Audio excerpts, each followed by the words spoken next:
My dear all students and viewers, welcome on my YouTube channel. मेरे छात्र छात्राओं बीच में जो गैपिंग हो गई है वो समर वेकेशन का गैपिंग था, और दूसरी ओर एक हमारा देश यानी हमारा देश नहीं बल्कि पूरे विश्व कोविड-19 से प्रभावित है, पीड़ित है, जिसके कारण माने स्कूल, कॉलेज, विश्वविद्यालय में डायरेक्ट पढ़ाई नहीं हो पा रही है। यानी ऑफलाइन पढ़ाई की जो सुविधा है, ऑफलाइन पढ़ाई की जो सुविधा है वो बाधित है। इसलिए हम लोग यानी समर वैकेशन से पहले भी ऑनलाइन पढ़ाई हो रही थी, और पुनः आफ्टर समर वैकेशन जो है ऑनलाइन पढ़ाई की व्यवस्था की गई और क्लासेस कल से ही रन कर रही है। मैं अपने बीकॉम सेमेस्टर 2 के छात्रों को पहले तो कुछ नोट्स भेजे थे, लेकिन अभी पुनः सब्जेक्ट के बारे में सारा बताएंगे कि कौन कौन सब्जेक्ट है, और सिलेबस भी सारा संभवतः है कि व्हाट्सएप के जरिए मैं भेज दूँगा। अब हम लोग सब्जेक्ट टॉपिक पर चलते हैं कि बीकॉम सेमेस्टर 1 में आपने 2 ऑनर्स पढ़ा, CC1, CC2, ACC था, दूसरा कि G1 पढ़े थे। यहाँ पर बीकॉम सेमेस्टर 2 में यानी 2 ऑनर्स पढ़ना है। पहले तो एक MIS है था, उसकी जगह पर एक EVS होगा, EVS इन्वायरमेंटल स्टडी, ये 100 मार्क्स का होगा। दूसरा है ऑनर्स पेपर CC1 की जगह पर यहाँ हो जाएगा आपका 1 तो हो चुका, CC3 और फिर हो जाएगा CC4। अब ये भी 100 मार्क्स का है, मालूम है, जिसमें 75 है यूनिवर्सिटी एग्जाम और 25 है मिड सेमेस्टर एग्जामिनेशन। इसका सब्जेक्ट का नाम है management principles, management principles and application. CC3 management principles and application. Next है कॉर्पोरेट लॉ।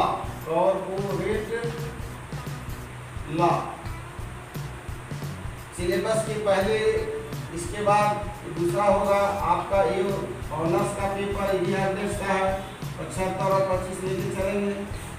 75 यूनिवर्सिटी एग्जाम होगा, और ये हो गया 25 मिड सेमेस्टर MSc। चौथा पेपर होगा आपका चलेगा G2, जेनरिक इलेक्टिव 2 में पिछले बार था माइक्रो इकोनॉमिक्स, और अभी जो पढ़ना है उसका नाम है बिजनेस स्टैटिस्टिक्स। अब अभी प्रैक्टिकल पेपर नहीं है, यही है बिजनेस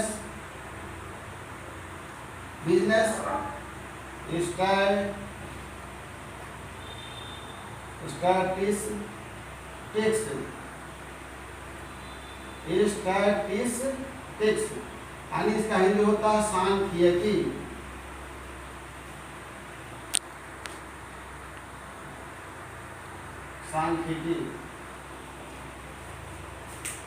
ये सब्जेक्ट हो गया।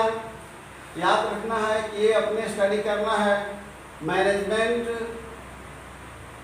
और फिर है मैनेजमेंट प्रिंसिपल्स एंड एप्लीकेशन, ये थ्योरी पार्ट है। कॉर्पोरेट ये भी थ्योरी पार्ट है। अगर 2 थ्योरी पार्ट हो गया ऑनर्स, और आपका जेनरिक इलेक्टिव जो है वो बिजनेस स्टैटिस्टिक्स यानी सांख्यिकी, ये जो है न्यूमेरिकल पार्ट है। अब हम लोग पहुँचते हैं, पहले थोड़ा सा मैनेजमेंट के बारे में बताते हैं।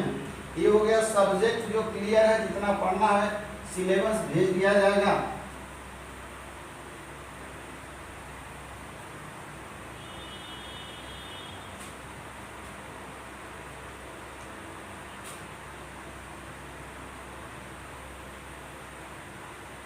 लेक्चर 1 होगा, जो आज पढ़ाई होगी GE2।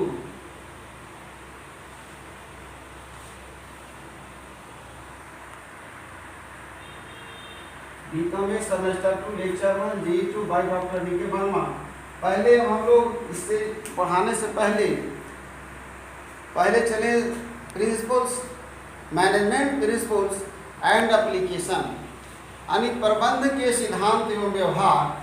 तो 12 में पढ़े होंगे कि मैनेजमेंट होता क्या है और बिजनेस स्टडी में, लेकिन एक बिंदु पर हम लोग थोड़ा सा विषय को पहले मैंने इस बात को बता चुका हूँ कि किसी भी सब्जेक्ट को पढ़ने और पढ़ाने से पहले उस सब्जेक्ट के बारे में एनालिसिस जरूरी कि व्हाट इज दैट सब्जेक्ट है क्या। तो प्रबंध के सिद्धांत, पहले तो प्रबंध जाने कि प्रबंध क्या होता है। प्रबंध को दर्जनों तरह से हम परिभाषित कर सकते हैं, कई तरीका है उसको परिभाषित करने का। प्रबंध की परिभाषा साधारण बोलचाल की भाषा में प्रबंध एक कला है, एक ऐसी कला है, यानी प्रबंध एक कला है। तो कैसी कला है, यानी कार्य कराने की तरीका, किस प्रकार से दूसरों से कार्य कराया जा सके, ये प्रबंध बतलाता है। प्रबंध बताता है कि दूसरे व्यक्तियों से आप कैसे कार्य करवा सकते हैं। कहने का मतलब हुआ कि प्रबंध जो है दूसरे व्यक्तियों से कार्य कराने की एक कला है। आगे बढ़ेंगे, बोले कि इसको डिफरेंट परिभाषा दे सकते हैं कि management is a process, management is a profession, management is a art, management as a science, management as a information system. अब हम लोग आगे बढ़ते हैं, बहुत हो गया कि प्रबंध एक प्रक्रिया है। अब इसको समझेंगे कि वेरी वेरी इंपॉर्टेंट क्वेश्चन होगा कि प्रबंध को प्रक्रिया इसलिए कहा गया है कि एक अकेला आदमी, ओनली वन पर्सन, जो अकेला आदमी प्रबंध का कार्य नहीं कर सकता है। प्रबंध का कार्य पूरा करने के लिए उसे कई हाथों से होकर गुजरना होगा, तभी वो मैनेजमेंट कहलाएगा। अब आगे बढ़ते हैं कि प्रबंध का हर चीज़ का सिद्धांत होता है। तो पहले प्रबंध का कार्य, प्रबंध का क्या कार्य है, प्लानिंग है, ऑर्गेनाइजेशन है, डायरेक्टिंग है, कंट्रोल, स्टाफिंग, सिलेक्शन, रिक्वायरमेंट है। तो सारा चीज़ थ्योरी पढ़ाई होगी, केवल मैंने सब्जेक्ट को डिफाइन कर दिया। और एक corporate law, company and corporation both are controlled and regulated by the Companies Act 1956 and Revised Company Act 2013। Company एक क्या है, कंपनी एक एसोसिएशन है, एक व्यक्तियों का समूह है, एक संघ है, एक ऐच्छिक संगठन है जिसका निर्माण विधान एवं कानून द्वारा होता है।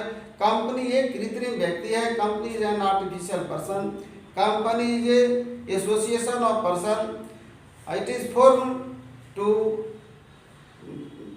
some object यानी इट इज फॉर्म जनरली जो है, इट इज फॉर्म जनरली किसी ऑब्जेक्ट यानी उद्देश्य की पूर्ति के लिए, it is form to fulfil the object. यानी कॉर्पोरेट लॉ जो है, कंपनी का निर्माण जो है एक ऐच्छिक संगठन है, इसका निर्माण करने का कुछ उद्देश्य होता है। यानी कंपनी का निर्माण कमाना लाभिक नहीं होता, बल्कि उसका कुछ समाज सेवा करना भी उसका उद्देश्य होता है।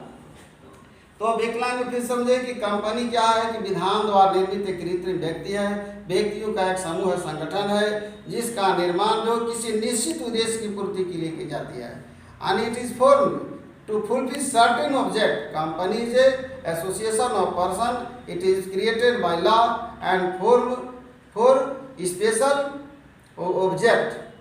अब हम लोग चलते हैं पुनः, 2 ऑनर्स का हो गया क्लियर। अब हम लोग G2 जिसको कि पढ़ाना जाना है, अभी हम लोग ये बिजनेस स्टैटिस्टिक्स, सांख्यिकी। अब यहाँ देखते हैं कि सांख्यिकी क्या है।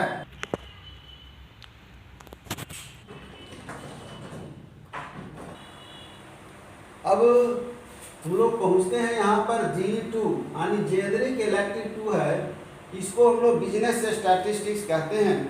यानी बिजनेस स्टैटिस्टिक्स G2 में पढ़ा जाएगा, जो कि न्यूमेरिकल पार्ट है। इसका नाम है सब्जेक्ट का बिजनेस स्टैटिस्टिक्स। अब सवाल उठता है कि सांख्यिकी स्टैटिस्टिक्स है क्या। एक लाइन संक्षेप में समझेंगे, तथ्यों को संख्यात्मक रूप में व्यक्त करना ही सांख्यिकी कहलाता है। तथ्यों को संख्यात्मक रूप में व्यक्त करना ही सांख्यिकी कहलाता है। आगे इसका विस्तृत परिभाषा भी बताएंगे। संख्यात्मक तथ्य केवल अगर 10, 20, 50, 100 अगर ले तो ये सांख्यिकी की परिभाषा नहीं होगी। सांख्यिकी की परिभाषा होगी कि जैसे मान लिया जाए झारखंड लिए, हम यूपी लिए, एमपी लिए और अदर स्टेट दिल्ली लिए, कलकत्ता लिए। अगर यहाँ पर हम ये लिखते हैं कि इसका है यहाँ 50 लाख, इसका है 60 लाख, इसका है 70 लाख, इसका है 80 लाख, इसका है 10 लाख, कहने का मतलब यहाँ भी अभी क्लियर नहीं है, केवल स्टेट लिख दिए और यहाँ पर हम संख्या लिख दिए, फिर भी ये संख्यात्मक तथ्य स्टैटिस्टिक्स को स्पष्ट नहीं कर रहा है। यदि अब ये लिख दें यहाँ पर हम कि झारखंड की जनसंख्या, पॉपुलेशन शब्द जोड़ देते हैं,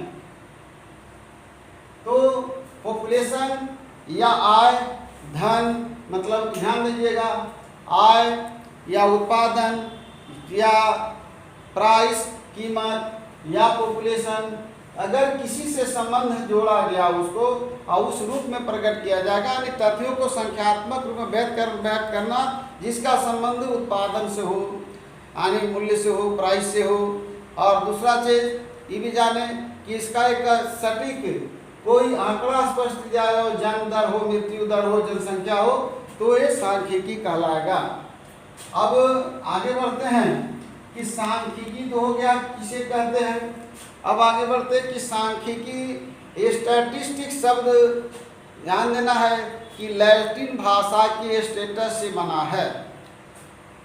जो कुछ लोगों का कहना है, विद्वानों का, कि सांख्यिकी जो है इटालियन भाषा के स्टैटिस्टिका से बना। तो दोनों ये सब है कि जो लिखी हुई किताब उस पर किसी को भी आप ले सकते हैं। अब सवाल उठता है कि फादर ऑफ स्टैटिस्टिक्स, सांख्यिकी के पिता, मतलब जो सांख्यिकी का आविष्कार जो किया गया, तो गॉटफ्राइड यानी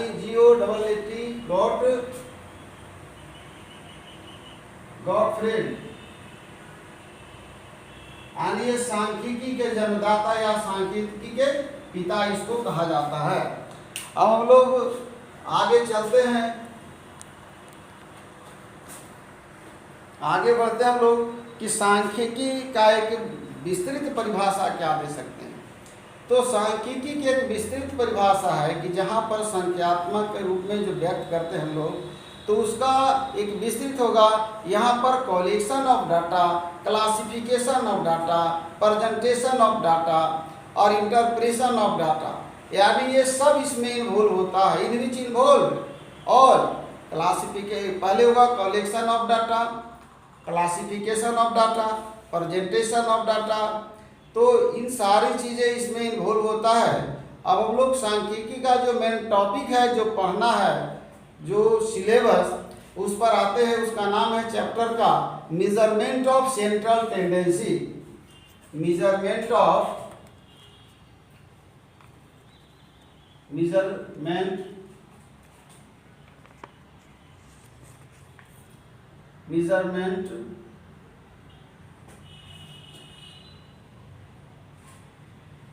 of central tendency,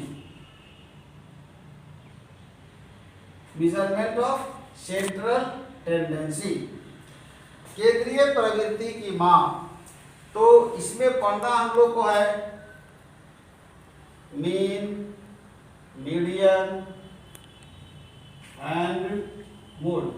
एक क्वेश्चन हर एक एग्जाम में होता है। यहाँ पर आपका चूंकि सबसी है इसलिए 20 मार्क्स का क्वेश्चन होगा, 20 मार्क्स 100 मार्क्स का क्वेश्चन होगा।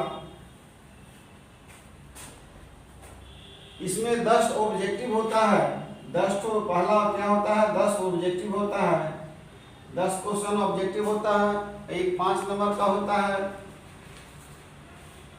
और बाकी जो है 15-15 नंबर का क्वेश्चन होगा। अब चलते हैं हम लोग यहाँ पर कि स्टैटिक्स यानी मीन मीडियन को हल करने के लिए, और उससे पहले ये जानना है कि कंस्ट्रक्शन के आधार पर सीरीज कितने प्रकार का होता है, सीरीज कितने प्रकार का होता है, यानी काइंड्स ऑफ सीरीज। तो काइंड्स ऑफ सीरीज में series there are 3 types of series. पहला हम लोग पढ़ेंगे इंडिविजुअल सीरीज,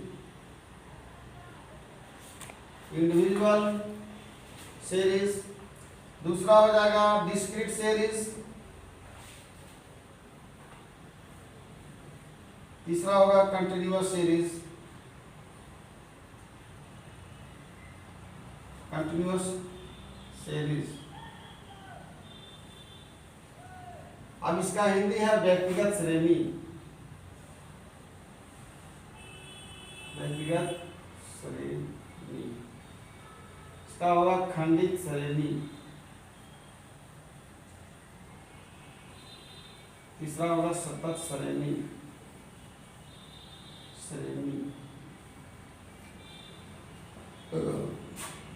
सभी से अलग अलग, सभी श्रेणी से अलग अलग क्वेश्चन हल किया जाएगा।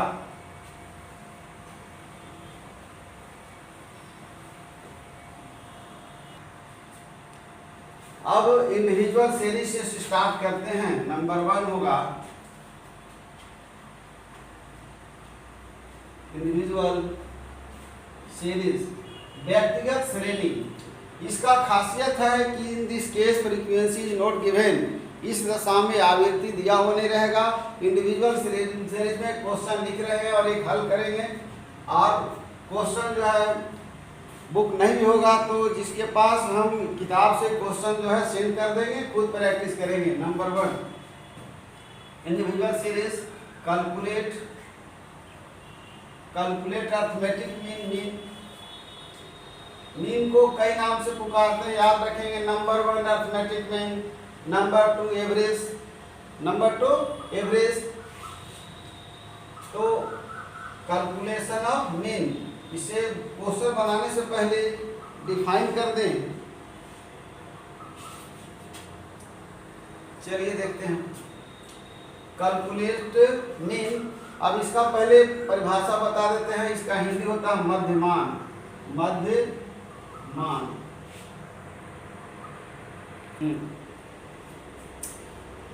एक क्वेश्चन बनाएंगे, पहले बताना चाह रहे हैं कि मध्यमान होता क्या है। किसी भी समंक माला या चर मान के मूल्यों के कुल योग में, किसी भी समंक माला या चर मान के मूल्यों के कुल योग में उसकी संख्या से भाग देने के बाद जो शेष प्राप्त होता है उसे हम एवरेज या मीन या अर्थमेटिक मीन, पहले मैंने कहा कि 3 मीन, अर्थमेटिक मीन और एवरेज 3 नाम से जाना जाता है। यानी आप सबका मीन एक होगा, मध्यमान, औसत, अंकगणितीय मान, मीन, अर्थमेटिक मीन और एवरेज। अब हम लोग क्वेश्चन लिखते हैं, यह लिखा हुआ कैलकुलेट मीन।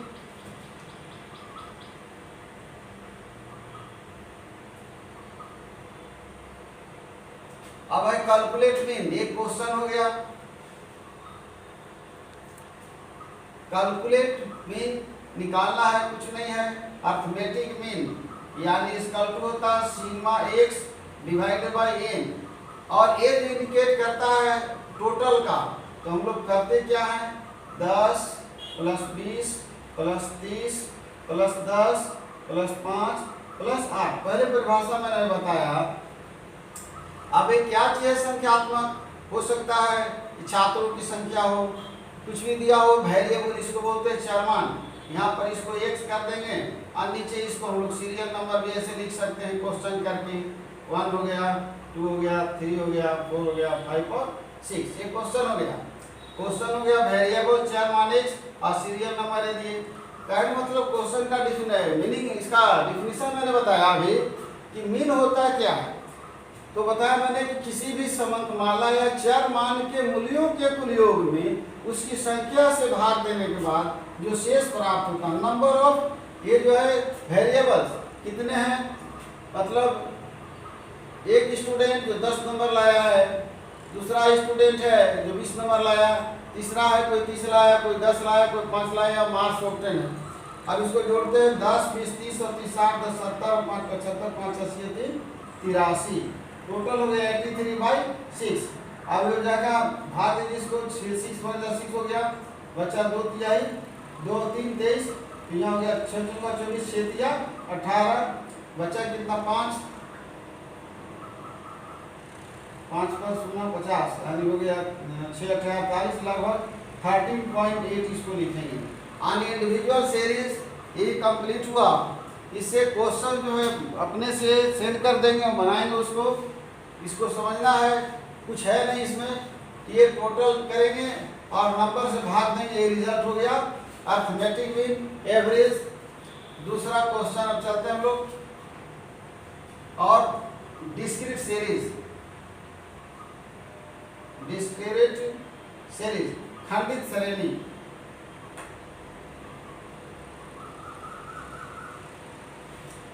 खंडित श्रेणी का पहचान है किसमें, in this case frequency is given, लिखते हैं तुरंत question.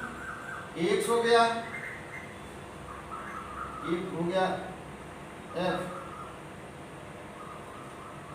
Question.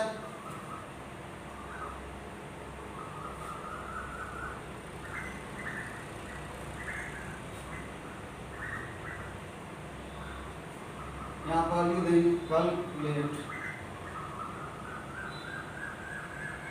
calculate mean from the following information or data, data वाला होता है। Calculate mean from the following data, x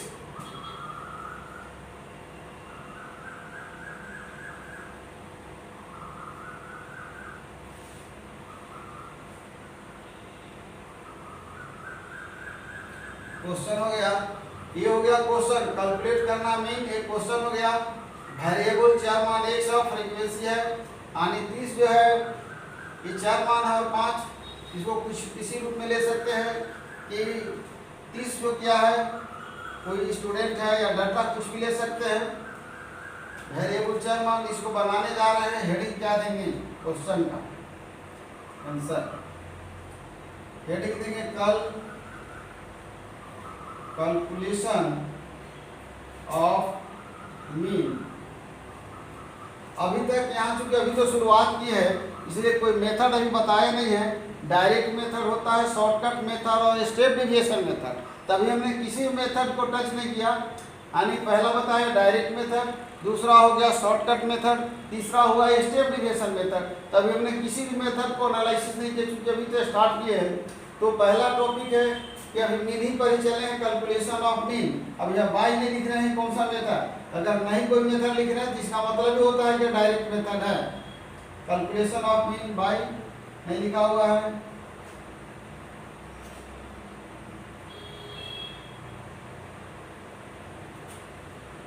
x if ये दिया हुआ है 30 है,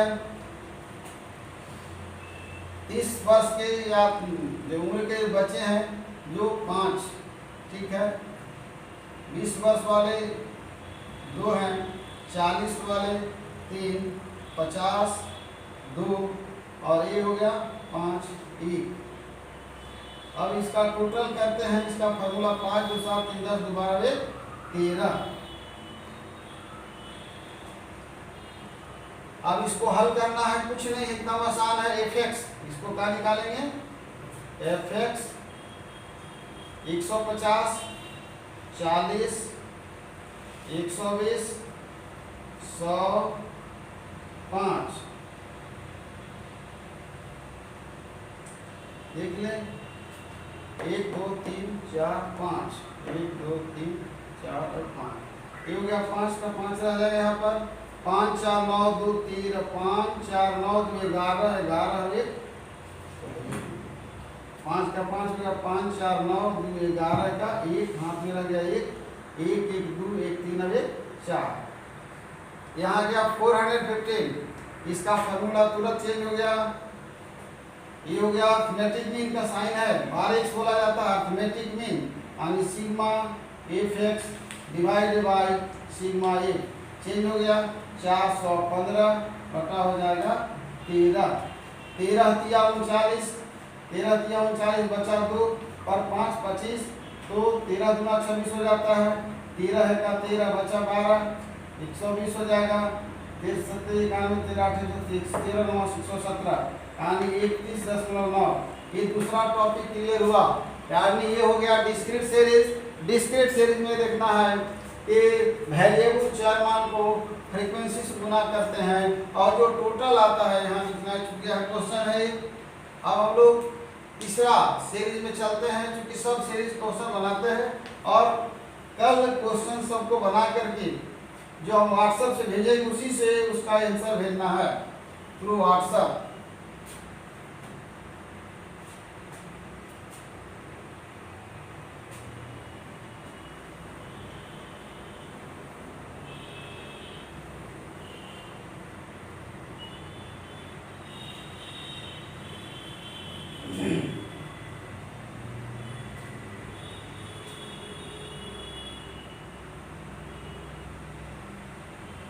कंटिन्यूअस सीरीज।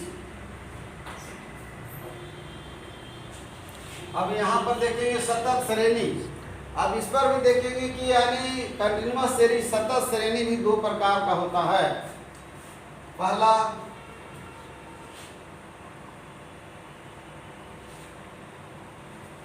होगा अपवर्गी विधि।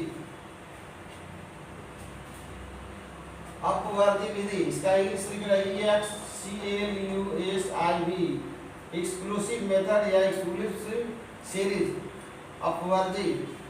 दूसरा हो गया समावेशी श्रेणी। समावेशी इसको बोलते हैं इनक्लूसिव सीरीज। यहाँ भी लिख दीजिए, सीरीज यहाँ भी लिख दीजिए। चलिए अब समझना क्या है। एक्सक्लूसिव सीरीज में याद रखना है, ध्यान से सुनेंगे क्योंकि क्वेश्चन डायरेक्ट लिखेंगे और बनाएंगे। इसको बोलते हैं अपवर्गी विधि, एक्सक्लूसिव सीरीज। यानी अपवर्गी विधि में याद रखना है कि एक वर्ग अंतराल की ऊपरी सीमा, एक वर्ग अंतराल की ऊपरी सीमा एक क्लास इंटरवल होगा, एक वर्ग क्लास इंटरवल होगा, एक वर्ग अंतराल की ऊपरी सीमा अगले वर्ग अंतराल की निचली सीमा के बराबर होगा। यानी 10 से 20 कंटिन्यूअस चल रहा है, 20 से 30, यहाँ हो गया 30 से 40। यानी अपवर्गी विधि में याद रखना है, अभी क्वेश्चन हल होगा कि अपवर्गी विधि में क्लास इंटरवल, CI का मतलब हो गया क्लास इंटरवल, एक वर्ग अंतराल की ऊपरी सीमा अगले वर्ग अंतराल की निचली सीमा के बराबर होगा। यहाँ पर नहीं, जब हम लोग इसमें तो समावेशी अपवर्गी हो गया, अब समावेशी विधि इसको ले रहे हैं हम लोग। जैसे इसका पहले एग्जाम्पल देते हैं, जैसे 1 हो गया 5, 6, 10, 11, 15, ये हो गया क्लास इंटरवल। अब याद रखना है कि एक वर्ग अंतराल की ऊपरी सीमा अगले वर्ग अंतराल की निचली सीमा के बराबर है। बहुत सारा डिफरेंट है, ये 5 है तो 6 है, यहाँ 10 है तो 11 है। यानी एक वर्ग अंतराल की ऊपरी सीमा अगले वर्ग अंतराल की निचली सीमा के बराबर नहीं होगा। तो ये हम समझेंगे कि कौन सा श्रेणी है, इनक्लूसिव सीरीज, समावेशी। अब याद रखना है कि मीन में भी इसकी कोई आवश्यकता नहीं होगा, मीडियन में जो है इसको, मीडियन में हम लोग यानी इस सीरीज को, इसका इनक्लूसिव सीरीज को एक्सक्लूसिव सीरीज में चेंज जब तक नहीं करेंगे तब तक क्वेश्चन का हल सही रिजल्ट नहीं मिलेगा, वो आगे की बात होगी।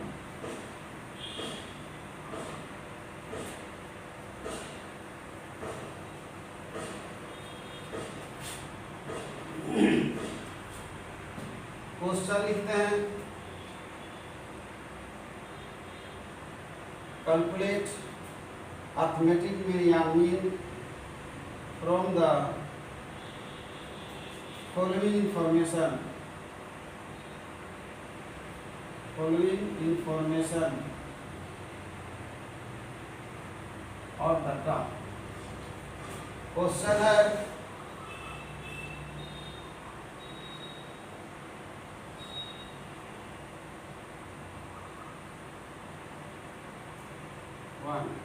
ये हो गया CI और ये हो गया F। यहाँ लेते हैं 0 से 10, 10, 20, 20, 30, 30, 40, 40, 50, 50, 60। क्लास इंटरवल हम इसका फ्रीक्वेंसी कुछ डिसाइड कर रहे हैं अपने, ये दिया हुआ 3, 2, 5, 6, 7, 10 ये दिया हुआ है, केवल निकालना calculate mean from the following information. पहले मैंने बताया कि अभी तक मेथड को क्लियर नहीं किए, डायरेक्ट मेथड ही चल रहा, शॉर्टकट भी बनाएंगे नेक्स्ट क्लास में। अब इसको हल करने जा रहे हैं। Calculation of arithmetic mean, calculation of mean by direct method, by लिख सकते हैं डायरेक्ट मेथड, कोई जरूरी नहीं है इंफॉर्मेशन कुछ दिया हो गया, अगर दिया हो रहा था कि शॉर्टकट मेथड से बनाना है तो ऐसे ही बनाना होगा।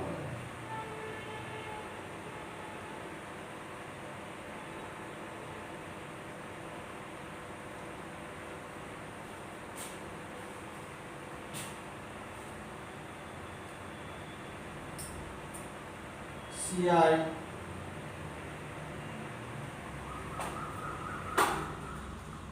आई हो गया। यहाँ पर एफ दिया हुआ है, एम भी निकालने के लिए बताएं कि एम भी क्या होता है। ये हो गया एफ गुने एम, ये भी उधर लिखेंगे। अब यहाँ क्वेश्चन पहले को करते हैं 0 से 10, 10 से 20, 20 to 30, 30 to 40, 40 to 50, 50 to 60, 3, 2, 1, 4, 3, 2, total करें 15 दिया हुआ है, 3 2 5 1 6 10, ठीक है। एम भी कैसे निकालते हैं? एम भी इक्वल टू होता है L1 plus L2 divided by 2। अब इसको मिटाते हैं।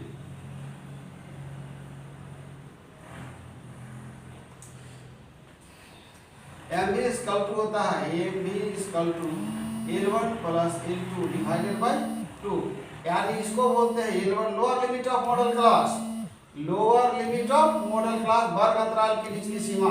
ये हो गया L2 upper limit of modal class, यानी 0 और 10 को जोड़ेंगे। एम भी equal to mean value, mean value, mean value, यानी 0 प्लस 10 बाई 2 इक्वल टू कितना आ जाएगा? 10 बटा 2 बराबर आ गया 5। तो यहाँ आ गया 5, 10 20 30 का आधा हो जाएगा 15, 5 10 15, 10 25 35 45 और 10 55। अब मल्टीप्लाई करना है, 3 ध्यान देना है कि ये तो एफ है यहाँ पर, ठीक है। तो इसका मीन वैल्यू यहाँ दिया हुआ है, एफ से किससे गुना करेंगे? मीन वैल्यू, एक गुने एफ लिखा हुआ है, तो 3 बचे 15, 15 दूना 30, 25 से का 25, 140 हो, 4 बचे 20 के सुना 4 के 12 140, यहाँ होगा 3 बचे 15 के 5 8 में 3 से 12 में 13, ये हो गया। और यहाँ कितना था? 5 गुना 110 हो जाएगा, 2 बचे 10 11 110। अब इसको टोटल करेंगे, पहले 5 हो गया, 5 10, 5 15 के 5 हाथ में 1 1 2 3 5 4 9 2 11 3 14 1 15 के 5 हाथ में 1 1 1 2 1 3 अब 4 455। अब यहाँ फिर फॉर्मूला चेंज कर रहा है, arithmetic mean equal to, arithmetic mean equal to जो है sigma F A divide by sigma F. अब अर्थमेटिक मीन, अब यहाँ पर देखिए 455 बाई कितना था? 15, तो 15 तिया 45, 0 बैठा देंगे, 5 हो गया, 15 तिया 45 और 5 15 तिया 45, यानी 30.33। एक कंटिन्यूअस सीरीज का हो गया। आगे क्वेश्चन को यानी मीन का जो क्वेश्चन है, तीनों सीरीज इंडिविजुअल, डिस्क्रीट और कंटिन्यूअस, तीनों सीरीज का मैंने बता दिया। आप बुक से क्वेश्चन सेंड करेंगे, उसको अपने से हल करेंगे। और दूसरा है कि ऐसा नहीं कि 4 दिन 5 दिन बाद मिले, तुरंत 1-2 दिन के अंदर, 1 दिन के अंदर ही देना है उसको रिप्लाई, कि व्हाट्सएप पर बना के भेज दिए। और बहुत से जो कभी क्लास नहीं किए, मैं अपनी डिग्री कॉलेज मनिका के छात्रों को कहना चाहता हूँ कि जो क्लास नहीं किए वो क्वेश्चन बार बार करते हैं, परीक्षा होगी नहीं होगी। परीक्षा इसके पहले मैं सेमेस्टर 4 के लेक्चर में बताया था कि परीक्षा यूनिवर्सिटी कंडक्ट करेगी नहीं करेगी या डायरेक्ट प्रमोट करेगी, वो अलग मैटर है। हम लोग का है कोर्स पूरा करना, पहले भी कोर्स पूरा कर दिए थे। जो क्लास नहीं किए उनको पता ही नहीं कि कब क्लास चला, बोलते हैं कि हम लोग को तो पता ही नहीं है। तो जनवरी से क्लास रेगुलर चलता रहा, इनको पता ही नहीं चला। और मैसेज कर देते हैं कि परीक्षा कब होगा। तो याद रखें कि पढ़ाई की जो व्यवस्था है सरकार नहीं सुविधा होते हुए इस संकट काल में भी ऑनलाइन व्यवस्था कर दी उन्होंने। आप उसके फायदा नहीं उठा रहे हैं। अवसर समझिए, एक अवसर है। घर बैठे जो कॉलेज कभी नहीं आते थे वो घर बैठे भी पढ़ सकते हैं आसानी से, और पढ़ रहे हैं। कुछ लोग दूसरे लोग पढ़ ले रहे हैं बाहर का।